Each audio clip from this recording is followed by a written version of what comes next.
you know, a line officer, whatever it is, a chief, you know, you are expected to know how to do your job, whatever it is you do.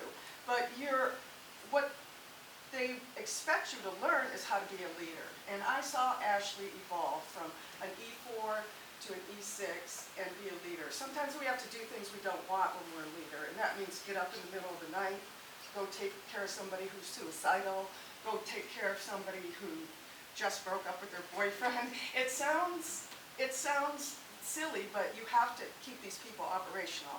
And in order to be operational, you have to be able to take care of the family. And I thank you to Ashley's family. I gotta say, especially her sister, because I know you're her rock. You've all taken great care of her. And thank you for raising such a wonderful young woman and letting me maybe have her. And you know, and I saw her take care of so many people, but then what Ashley did is she went to school, and she did it while she was in the Navy. And so she's working full-time. And full-time in the Navy, it's not always 40 hours. Sometimes it's 50, sometimes it's 60, and sometimes you're deployed. But you still got to get the paper in, you still got to finish the project, and she did that sometimes while deployed and with the Marines, which is not easy. And so I commend her on that.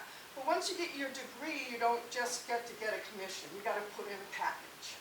And she put in her package, and she called me one day, and she's like, can you write me, I'm retired. I retired in 2016. Can you write me a letter of recommendation? And I'm like, well, I can, but I'm a retired, and I'm a nurse corps officer, and you're active duty, and you want to be a medical service corps officer. I'm like, can't you ask a medical service corps officer? She's like, well, I don't know who to ask. And I was thinking to myself, well, I know a few active duty medical service corps officers.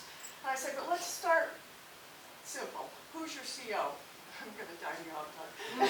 And she's like, Captain Stevens. And I hadn't talked to Doug, and that's the guy who was just up here reading the Mustang.